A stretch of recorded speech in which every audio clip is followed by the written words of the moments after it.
शकत नाही. उपचार करू शकतात, पण ते तुम्हाला टिकवावं लागतं, मेंटेन करावं लागतं, अजून डेव्हलप करावं लागतं. कारण शरीर झिजतं, त्याला त्या सगळ्यावर काम करताना हळूहळू एक्स्ट्रा काम करावं लागतं. पहिल्यापासून काम केलं तर काम कमी करावं लागतं, काम सगळं बिघडल्यावर काम केलं तर ज्यादा करावं लागतं.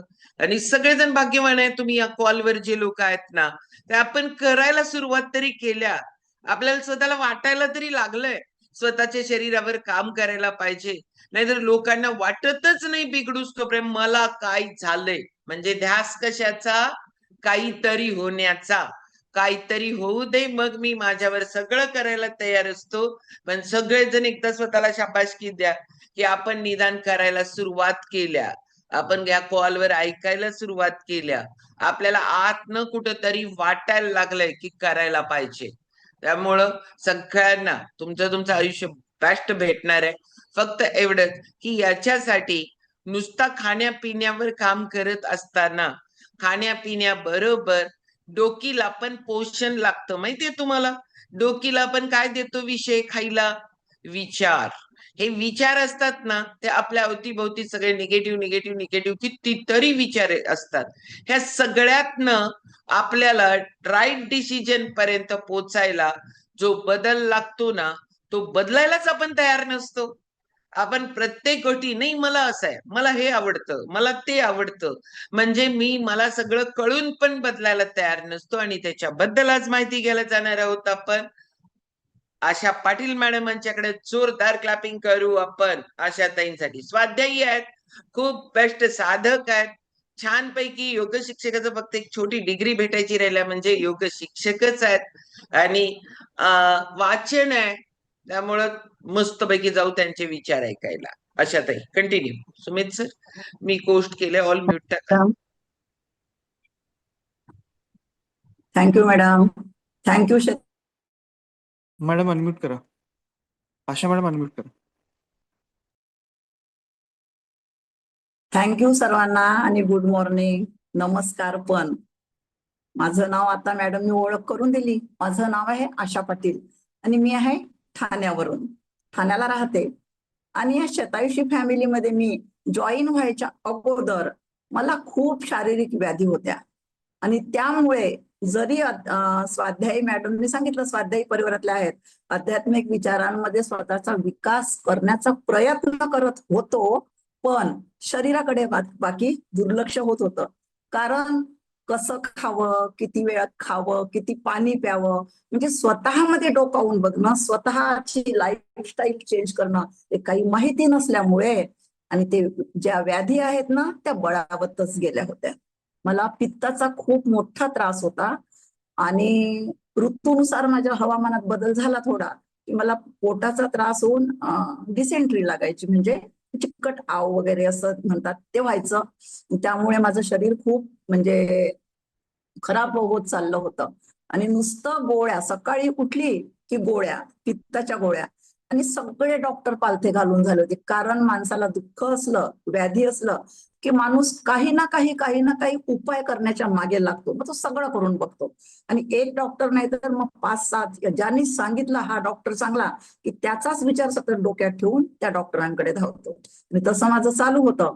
पण जसं मी प्रथम तांडेलताईंना थँक्यू म्हणते, कारण तांडेलताईंनी मला ही लिंक दिली आणि शतायुषी फॅमिलीमध्ये मी जॉईन झाली.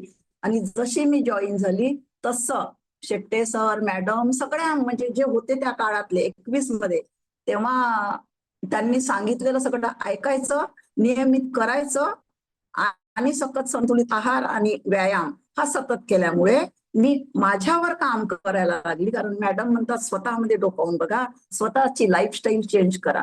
आणि ते कशी करावी तर ते इथंच आल्यावर कळतं. बाहेर कुठेही कितीही वाचा, काहीही करा, प्रयत्न करा, पण माणसाला तसं योग्य मार्गदर्शन आणि योग्य त्या सवयी माणूस बदल करू शकत नाही, तो जो इथे होतो. आणि मग शतायुषी परिवारामध्ये माझ्या जीवनामध्ये बदल घडून आला. आणि आज मला कसल्याही गोळ्या नाहीत किंवा कधीतरी 2-4 महिन्यात माझ्या खाण्याच्या चुकीच्या सवयीमुळेच मला कधीतरी त्रास झाला तर एखादी गोळी पित्ताची घ्यावी लागते, नाहीतर मला काही त्रास नाहीये. आणि ह्याचा मला खूप आनंद आहे. आणि म्हणून मालतीताईंना पण आणखी थँक्यू म्हणते आणि शतयुषी फॅमिली पण मी थँक्यू म्हणते. आज सगळ्यांनाच बघून खूप आनंद होतो, कारण या मॉर्निंग स्टेशनवर ना आपण सगळेजण अगदी काय म्हणतो, सकाळी लवकर उठून स्वच्छ कपडे घालून, स्वच्छ स्नान करून, म्हणजे स्वच्छ स्नान करून स्वच्छ कपडे घालून अगदी सकाळी सकाळी इथे तयार होऊन बसतो. आणि काय होतं, इथे तयार होऊन बसतो स्वच्छ कपडे घालून, पण माणूस म्हणजे आपण लोक इथे आपलं मनही स्वच्छ करायचा प्रयत्न करत असतो आणि दररोज दररोज ते मन स्वच्छ होत असतं. आता पण इतर सगळे जे लोक आहेत, इतर लोक, ते सगळेजण आजकाल ब्रँडेड कपडे घालून फिरत असतात, पण त्यांच्या मनामध्ये तुलना, राग, द्वेष, ईर्ष्या ही भरलेली असते बघा. आणि त्यामुळे ते अस्वस्थ असतात. आपण कपडे रोज धुतो, पण मन स्वच्छ करायला काय आहे? मन स्वच्छ करता येतं का? कपडे स्वच्छ ठेवणं सोपं आहे, पण मनामध्ये म्हणजे मन स्वच्छ करायला माणसाला धैर्य लागतं बघा. हे जे मन आहे ना, ते स्वच्छ ठेवणं म्हणजे स्वच्छ करायला काही मोठं करावं लागत नाही, तर थोडं माफ करायला शिकायला पाहिजे. आणि मनातून माणसाने मोकळं बोलून व्हायला शिकायला पाहिजे.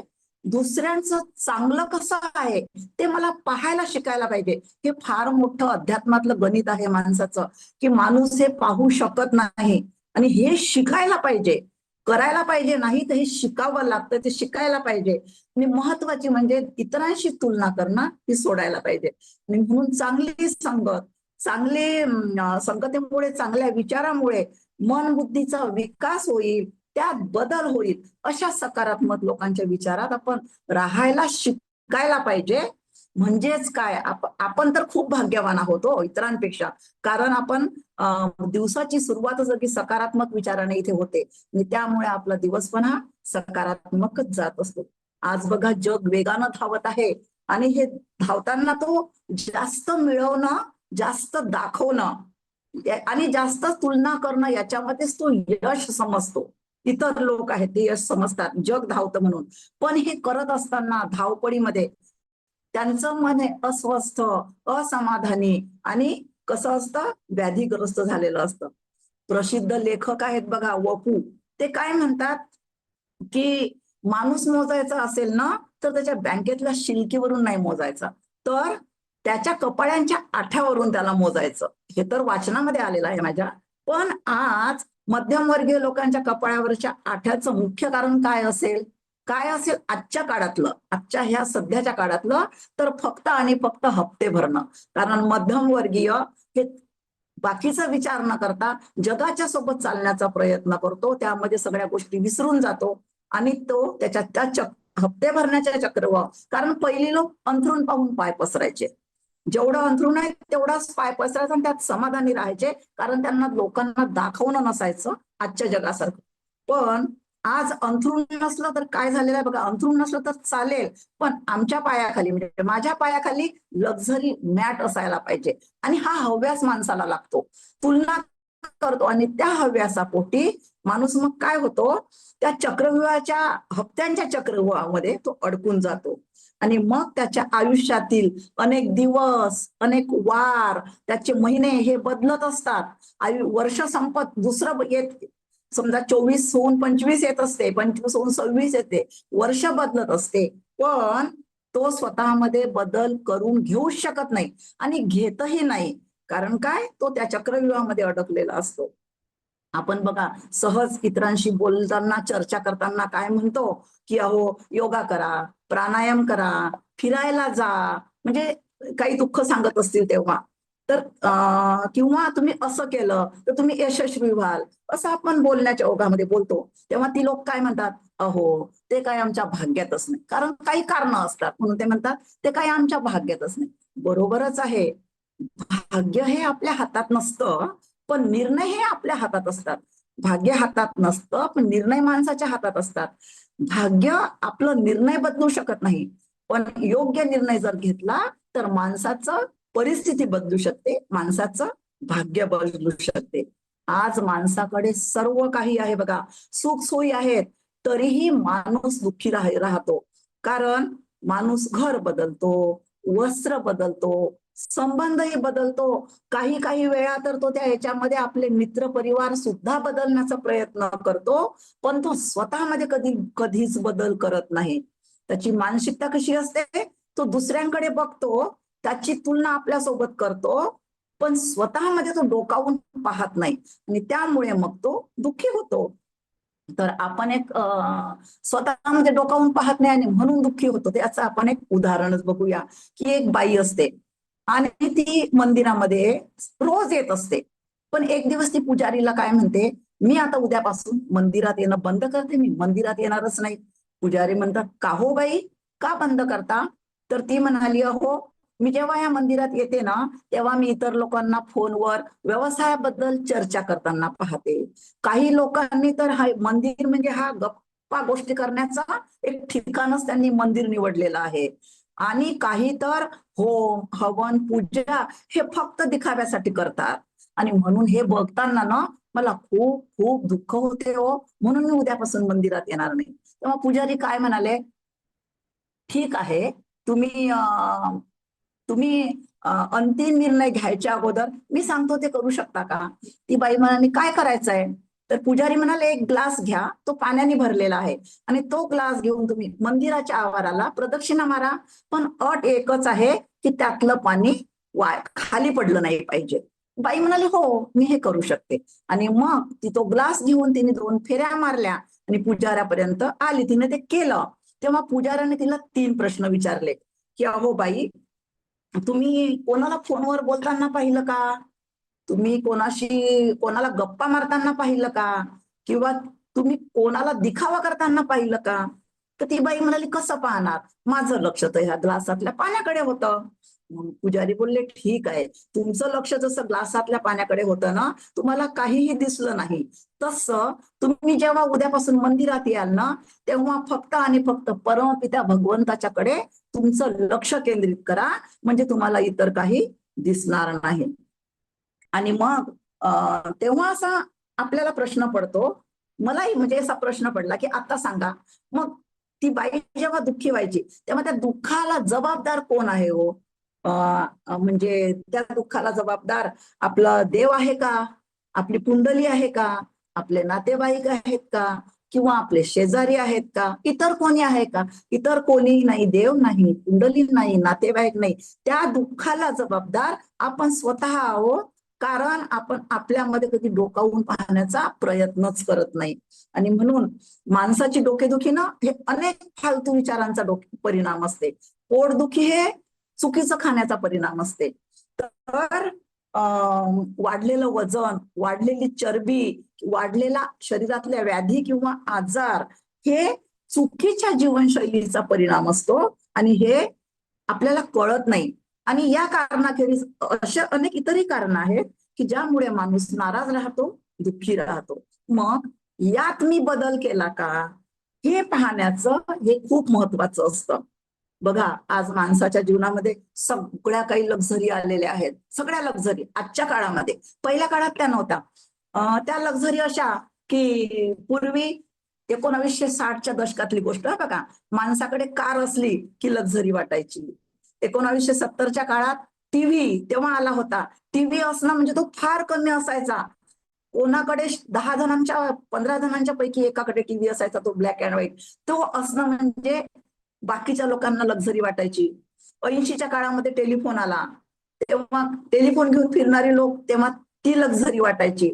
90च्या काळामध्ये आता लॅपटॉप आला आणि ह्या 90 नंतर ह्या 25-30 वर्षामध्ये हे सगळं जे लक्झरी आहेत ते मिळवताना, कारण इतरही अनेक कारण आहेत, यांत्रिक कारण आहेत, त्यामुळे काय आहे, हे मिळवलं माणसाने, पण त्यामुळे माणसाचं जीवन फास्ट झालं. आणि त्या फास्ट जीवनामुळे त्याला वेळेवर नाश्ता, वेळेवर जेवण, वेळेवर झोप आणि व्यायाम तर नाहीच, त्याला 12 पर्यंत तर झोप मिळतच नाही. अशा अनेक कारणामुळे माणसाचं आरोग्य बिघडलं. आणि जागतिक आपली आरोग्य संस्था आहे ती पण हेच सांगते की कारण काय आहेत माणसाचे आरोग्य बिघडण्याची, त्याच्यावर उपाय डॉक्टर आहेत असं नाही. आणि म्हणून आजार वाढले आणि हॉस्पिटलांची संख्या सुद्धा वाढली. पूर्वी एवढे हॉस्पिटल नव्हते, पण ह्या आजच्या काळामध्ये निरोगी असणं, प्रामाणिक असणं, माणसाने आनंदी असणं आणि प्रेमळ मित्रांची सोबत असणं. बघा, प्रेमळ मित्र, त्यांची मित्र आहेत, पण कसेही मित्र नको. कारण आजकालचे मित्र असे आहेत की आपण रस्त्यांना चालताना जेव्हा त्या 2 मित्रांचा, 4 मित्रांचा, मैत्रिणींचा संवाद ऐकतो ना, तेव्हा आपलेच कान किंवा आपण स्वतःच थोडा वेळ बधीर होऊन जातो. तर चांगल्या मित्रांची सोबत असणं आणि ह्या सगळ्या याच्यामध्ये गुरूंची सोबत असते. आता गुरु म्हणजे कोणीही जो ज्ञान देतो त्याला गुरु म्हणायचं. तर त्या गुरूंची सोबत असणं, ह्या खूप गोष्टी दुर्मिळ झालेल्या आहेत. आणि म्हणून ह्या दुर्मिळ झालेल्या ज्या वस्तू आहेत ना आजच्या, त्याच माझ्याकडे असणं ही खरंच आपल्या जीवनातली लक्झरी आहे, इतर काहीही नाही. कारण हे सगळं माणसाच्या अगदी झोपडीपर्यंत हे टीव्ही, लॅपटॉप, मोबाईल हे सगळं गेलेलं आहे. पण ह्याच्या लक्झरी, आता दुर्मिळ झालेल्या लक्झरी सांगितल्या, ह्या माणसाकडे राहिलेल्या नाहीत. आणि त्या असणं म्हणजे आजची खरं काळाची जीवनातली ती लक्झरी आहे. आणि म्हणून औषधाच्या वेळा ह्या पाळण्यापेक्षा आपण आपल्या झोपण्याची, व्यायामाची, आपल्या खाण्यापिण्याच्या जर वेळा पाळल्या तर अनेक आजार हे कमी होतात. कमी होत नाही, ते निघूनच जातील. पण त्यासाठी पथ्य काय आहे? पथ्य एकच माणसाला पाळायचं आहे, आणि ते म्हणजे माणसाने स्वतःच्या जीवनामध्ये बदल करायला हवा, हेच पथ्य आहे. कारण रोग झाला की डॉक्टर किंवा वैद्य असतात बघा, आयुर्वेदिक औषधाला पथ्य सांगतात, आपण ते पाळतो. पण स्वतःच्या जीवनामध्ये ह्या गोष्टी मिळवण्यासाठी पथ्य एकच आहे की तुम्हाला थोडा बदल करावा लागेल. आणि म्हणून मागच्या वर्षीपेक्षा, म्हणजे मागच्या वर्षी 25वं साल 2025 गेलं, आता 2026 निघालं, तर मागच्या वर्षीपेक्षा ह्या वर्षी मी माझ्यामध्ये, म्हणजे मागच्याच वर्षी म्हणूया, की निरोगी राहण्याचा प्रयत्न केला का? मी माझ्यामध्ये काही कलागुण आहेत, सुप्त कलागुण असतात, ते काही छंद आहेत, ते विकसित करण्याचा प्रयत्न केला का?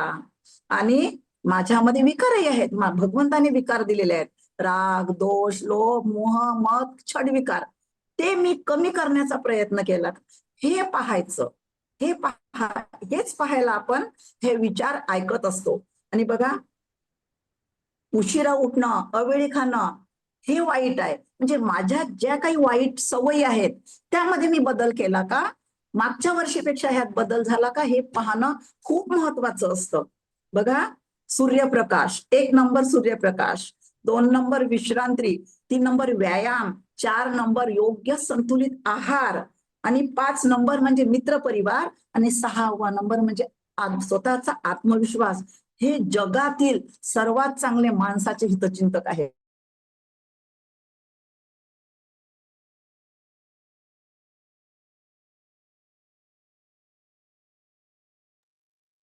अशातही ब्लॉक झालाय. ओके, माणूस जागरूक कधीच राहत नाही. भगवंतानं किती सुंदर सृष्टी बनवलेली आहे. माणूस काय म्हणतो ह्या बाबतीत जागृत राहायला? आम्हाला वेळच नाही. आणि खरं बघितलं तर वेळ ना, भगवंताने ही सृष्टी बनवली, त्यात माणसाला पाठवलं, आणि सुंदर जीवन जगण्यासाठी सगळं ह्या निसर्गामध्ये निर्माण करून ठेवलेलं आहे आपल्यासाठी. एवढंच काय, फुलात सुगंधही निर्माण केला की सकाळी उठल्यावर आपण हार विकत आणतो आणि देवाला तो सुंदर हार अर्पण करतो पूजा करताना. म्हणजे मी कुठला तीर मारला, मी कुठला वाघ मारला एवढा, की मी देवानेच बनवलेल्या सुगंधित फुलांचा हार आणतो. तो कशामुळे आणतो? तर देवच माझं, म्हणजे अहम वैश्वानरो भूत्वा म्हटलेलं आहे गीतेमध्ये. तर माझ्याच मध्ये वैश्वानर अग्नी आहे, त्यामुळेच माझं अन्न पचन होऊन मला शक्ती मिळते. मी शक्ती मिळाल्यामुळे कामावर जाऊन पैसे कमवतो, आणि पैसे कमवल्यानंतर त्याच पैशाने मी भगवंतानीच निर्माण केलेले फुलं, फळं, जे काय ते विकत आणतो आणि त्यालाच वाहतो. मग मी काय दिलं त्याला? कुठला तीर मारला माझ्या आयुष्यामध्ये? भगवंत सांगतो, अरे हे तर मीच निर्माण केलेलं आहे, तुला काय करायचं आहे? तुला फक्त ह्या जन्मात सगळं दिलं तुला, फक्त मी वेळ तुझी ठेवलेली आहे, आणि ती वेळ आहे ना, ती कशी वापरावी हे तुझ्याच हातात आहे, हे माणसाला सांगितलं. आणि माणूस ती वेळ आहे ना कशी वापरावी यावर त्याचं जीवन खरं अवलंबून असतं. आणि हा बदल वेळेमध्ये, आपण म्हणतो वेळ नाही, वेळ नाही, पण ती वेळ कशी काढावी हे आपण बघायला पाहिजे. आणि ह्याचाच विचार आपण करायला, म्हणजे हा बदल आपण करायला पाहिजे. आज माणूस बघा एवढी सुंदर सृष्टी निर्माण केलेली, पण काही वाईट सवयीमुळे तेच आपण बघितलं की वाईट सवयी कमी करण्याचा प्रयत्न केला का? बदलल्या तर जाणार नाही लवकर, पण कमी करण्याचा प्रयत्न केला का? माणूस बॉटल घेतो, मी मागे पण सांगितलं, कुठेही फेकतो. प्लास्टिकचा सर्रास वापर करतो, पिशव्यांचा धरतो आणि व्यवस्थित न ठेवता वाईट सवयीमुळे दुसरा करतो म्हणून मी पण रॅपर कुठेही फेकतो. तर पहिले माझ्यापासून सुरुवात करायला पाहिजे. मग मी ह्या वाईट सवयी बदलल्या का हे बघायचं आहे आपल्याला, ह्याचा विचार करायचा आहे. आणि तसं जर केलं, तो विचार केला, माझ्यापासून सुरुवात केली, तर कुटुंबाच्या सोबत सामाजिक स्थैर्य सुद्धा टिकून राहतं. आणि म्हणून माणसाने कधीही स्वतःला कमी न लेखता, इतरांशी तुलना न करता स्वतःला घडवत राहणं हे खूप महत्वाचं असतं. पण ते घडवण्यासाठी मग काय असेल तर चांगल्या विचारांची, चांगल्या संगतीची आणि चांगल्या व्यक्तींची गरज असते. चुका आपल्या जीवनात, चुका माणसाच्या होणारच. चुका झाल्या असतील तर त्या सुधारायच्या असतात, पण त्याच्यासोबत आत्मविश्वास हा गमवायचा नसतो. आणि तो आत्मविश्वास गमवायचा नसतो म्हणजे माणसाचं मन खंबीर पाहिजे. आता बघा, शरीर हे आहारामुळे, सकस आहारामुळे निरोगी राहील, पण मनासाठी पतंजली योग दर्शनाने आपल्याला योग आणि प्राणायाम दिले, जे आपण इथे भाग्यवान आहोत की ते करत असतो. त्या योग प्राणायाममुळे माणसाचं मानसिक स्वास्थ्य चांगलं राहतं. एखाद्या डबक्यातनं पाणी साचलं तर त्याची दुर्गंधी सुटते. तसंच आपल्या मनाचंही आहे बघा. आपल्या मनातनं जर विचारांची देवाणघेवाण झाली नाही ना, तर आपल्या भावनांना वाट मिळाली नाही, तर आपल्या मनांमध्ये म्हणजे माणसाच्या मनांमध्ये घालमेल होते आणि विकृती निर्माण होतात. आणि मग त्यासाठी गरज कशाची आहे? संवादाची. आता मागे आपण संवाद खूप वेळा ऐकलं, पण मी थोडं, संवाद म्हणजे काय? नुसतं बोलणं नाही, तर विचारांची देवाण आणि घेवाण म्हणजे संवाद. तर बघा, दुसऱ्यांकडे विचार व्यक्त करावे असं माणसाला वाटतं. जे काय आपल्यामध्ये विचार आहेत तर ते व्यक्त करावे असं माणसाला वाटतं. जसं दुसऱ्यांकडे व्यक्त विचार करण्याची माणसाची गरज आहे ना, तशीच दुसऱ्यांचे विचार ऐकून घेण्याची, त्या विचारांची देवाणघेवाण करण्याची माणसाच्या मनाचीही सुप्त गरज आहे. आणि मग ह्या देवाणघेवाणीमध्ये फक्त दुसऱ्यांच्या मनावर ओरबाडे ओढल्या जाणार नाही, याची फक्त काळजी घ्यायला पाहिजे. आणि अशाच समजूतदार विचारांच्या देवाणघेवाणीने आपले विचार चांगले होतात, आपल्या ज्ञानामध्येही भर पडते.